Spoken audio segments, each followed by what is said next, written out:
right, guys, it is now 6:30. I just wanted to thank everybody who was able to make it right now, and you know, we're here to just be a really helpful resource as best as we can, really. I'm Steven, and I've got two guys working on the chat box. Um, Landon and Fernando are going to be taking care of you guys in chat and on the comments. I'm just going to be presenting for tonight. Kinflow is R3's little pet project. So let's get the ball rolling. Hi, everyone. Thanks for joining in the live stream today. We're glad you made it, and we hope we can be a useful resource for bettering your health and habits. We are Kinflow, a wellness company, and we want to change the way people look at health. We believe there hasn't been enough of a focus on wellness. Wellness is defined as the state of being in good health, especially as an actively pursued goal. And by reframing health improvement through wellness, we believe there will be compounding improvements in all parts of your life and in your community. If you have any questions, type it into the chat and our Kinflow moderators will be able to help answer you. At the end of this presentation, we'll also have a dedicated Q&A period to answer any individual questions. Check out our Instagram and Facebook page at kinflow.wellness, where we put up loads of content to help you incorporate wellness into your life at your own speed.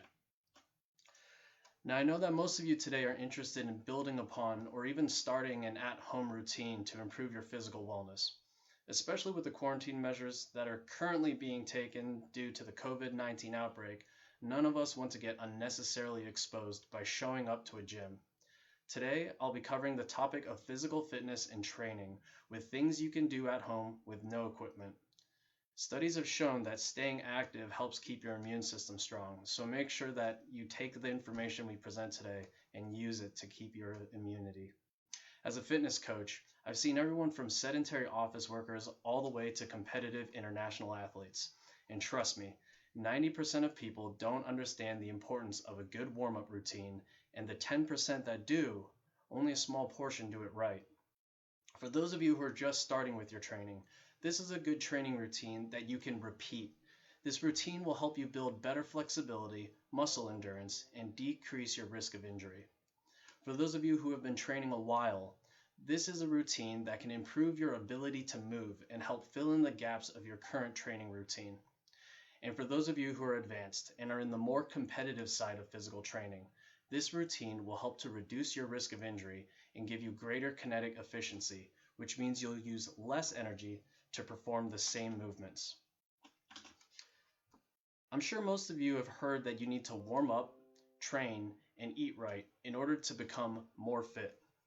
Today, we'll be starting with the very first step that everyone has heard of, but few people implement, and that's the warm-up. The warm-up is essential because it prepares your body to move properly. With a good warm-up routine, you're able to move freely, and this increases the overall movement capacity while also increasing the efficiency with which you move. This basically means that you can do all the work that you would do in a full day and use less energy to do it because you are stronger, because you're more fit for that movement. An example of not warming up properly is, let's say that it's the first thing in the morning and you drop something on the ground.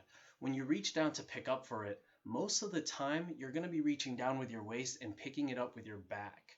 But with a good long-term routine, you can actually get your body and your muscle memory to remember to move from your hips and reach down with your legs, not with your back.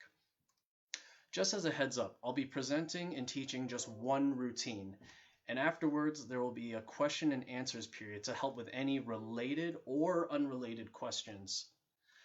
The typical warm-up is to jog for 5 to 10 minutes, then stretch, and then go. This routine is definitely better than nothing, but I'm going to be showing you a routine that anyone can do, and everyone will see incredible performance improvements with just a 5-minute commitment. Notice that what I'm teaching you is a routine. It's a series of predetermined movements that will help you from day one. There are many routines out there, and I'm just choosing that one that's called the world's greatest dynamic warm-up. And I chose it because I really believe it is. This routine is the most efficient, and it's the most full body encompassing warm-up routine that anyone can do. Whether you feel like you might have some mobility issues, there's an easier way to do it that I'll be showing you after the main presentation. In the future, I'll be covering other routines, some that are for the general body, and some that are more specific to help you get over any current plateaus you're on. Most stretching and warm-up routines use static stretching, which helps to warm up muscles and allow for a wider range of motion. This is the stretching most people are familiar with. However, this does not address your ability to control that wider range of motion and can actually result in a higher risk of movement capacity injury. To get around this problem, we implement something called a dynamic stretching.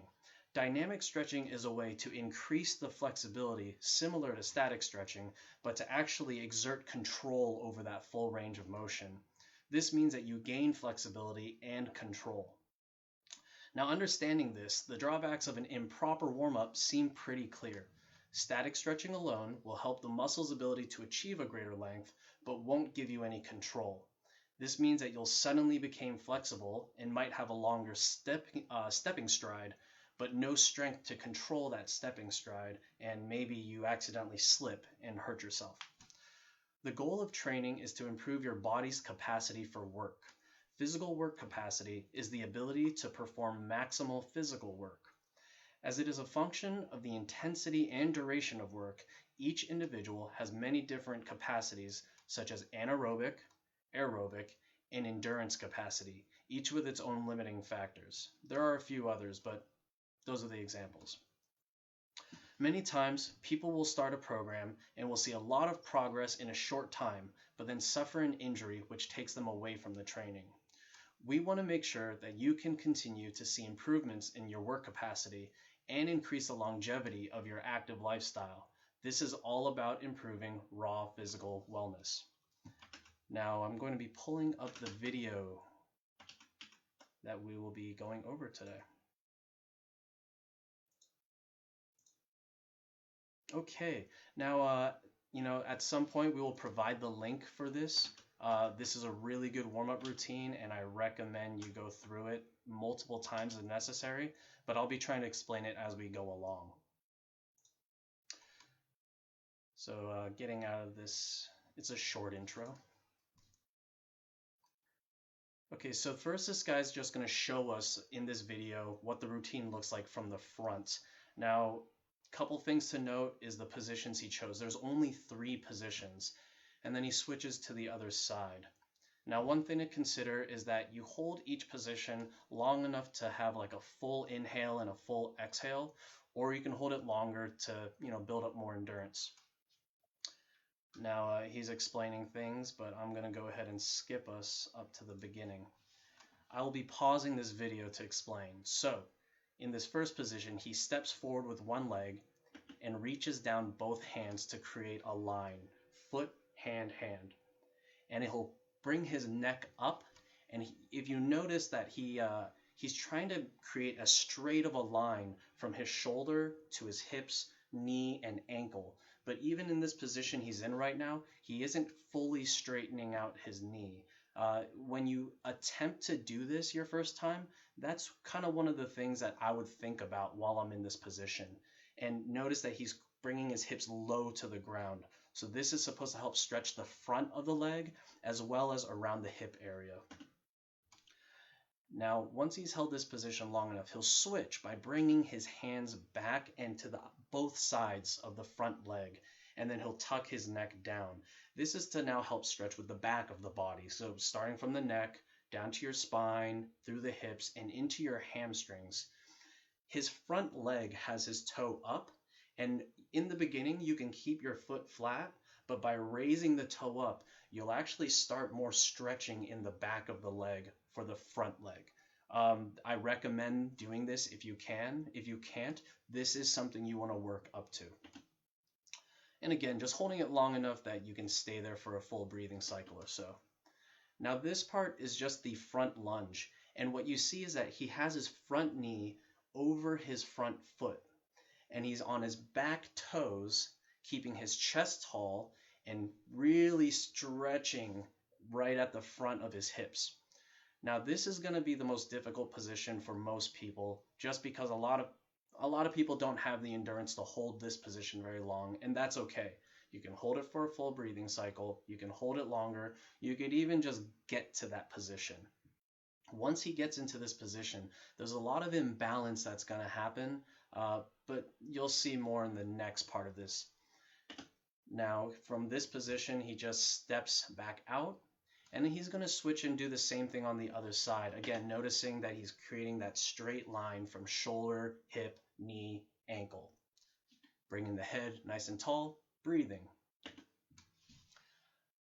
For those of you who are going to be doing this for your first time as a start to a training program, I recommend doing this maybe on a repeated basis. What I mean is, go through what you see in the video 1, 2, maybe 3 times, and then take a break. And then start working in sets of this stretching routine. And you'll find that, even for some of you who have exercised a while, you'll probably start sweating, you'll probably feel some stretching, and you'll probably start, understanding that, hey, I don't usually do this. When you do these kind of movements, they're going to open you up for the long term, and regardless of what stage of fitness you're at, you will see a benefit from this. The only people who won't benefit from this are the guys and gals who, have already done this and have been doing this for a long time.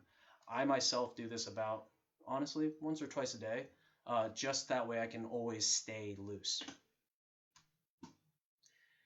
And then again, you see him leaning back. Now, I'm just going to go ahead and, actually it starts. So the next part of the routine is the level 2 stretch. And this is when you start getting more comfortable with the first level position where you're just holding and breathing.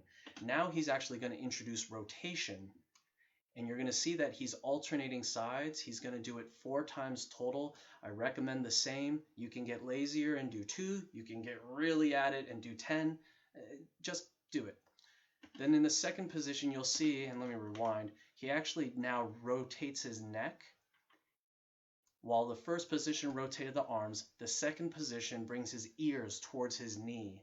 And by doing that small twist at the neck, you will feel it all around the body. And in the front lunge, he's now going to be rotating and twisting and reaching to the sides before he steps back out and restarts it from the other side. Again, arm rotation. And you can also see that it says World's Greatest Stretch Dynamic Warm-Up. It's on YouTube, so you can find it, but we'll provide the link as well. I mean, this is a really key routine. And then what you want to do is once you finish up 1 or 2 times, if you're feeling really tired, go ahead and take a break. I mean, you don't have to work yourself to exhaustion. I'm sure you could do this routine repeatedly until you're exhausted if you're trying to burn a lot of calories, but I would recommend taking progressive steps. Okay, now I said that there's also an easier version, and I recorded this a little bit earlier. This easier version is, again, we're trying to do this routine at home with no one around to help, no equipment. So I'm doing this by standing on the ground and going up onto the couch. I'm going to show how you can make it even easier beyond this, but first we'll just play the video. So right now I step up and same deal. I'm, hands in line with my foot. I'm going to eventually look up. There I go. And then from here, I'm just going to bring my legs straight and my hips down. It's easier because I'm stepping up onto something. However, if you don't feel comfortable and your issue isn't the flexibility but the balance, I would put 2 chairs on either side of you. That way you can maintain some kind of support while you're just getting your hips in position. So eventually, if you need to, you'll work your way to this, and then when you get good at the couch version, go to a lower surface, but still raised up from the floor. Eventually, you'll be down on the ground, and then you just start the routine from there. But you might progress in one part of this warm-up faster than the other parts of the warm-up. So don't feel like because you can do the first Spider-Man position, on the ground, but the second position you can only do with your foot raised up, then bring your foot onto that raised surface and do it from where you're comfortable. The point of this is to progress to a point. It won't all progress the same. Sometimes one will be easier than the other, then the last part. But again, this is about safety, so don't push yourself too hard doing this. This is really just to learn it. Now this easier version, quote, quote, my hands are still on the surface. I bring my head down. and then I'll get into that deep lunge. And yes, you can do the level 2 on a raised surface with all the arm rotations and the neck twisting and the reaching and twisting, but you don't have to. I mean, we want to progress up slowly. And if you have any issues with figuring out progression, there's Apple Fritter. And if you guys have any questions about the progressions, then what we can do is talk one-on-one. Now let's go back to bam. Okay, so that whole routine was the world's greatest dynamic warm-up. For the most part, this is the only routine that I feel is essential. Gets everything from your ankles all the way through your neck, even the arms, and it is a good way to start any kind of workout routine. Personally, when I do all my foam fighting, I do this right in the beginning before I start foam fighting. When I go to the gym and I'm trying to start powerlifting, then I'm going to do this routine before I hit my, other powerlifting routines. Cardio, even when I just wake up in the morning or before I go to bed or I'm bored working at the office and it's the middle of the day. This is an all the time routine. The more often you do it, the better you will feel. And you can ask others who have tried this routine. You could go into our Kinflow pages and talk to the other people who've done it. It's a great routine.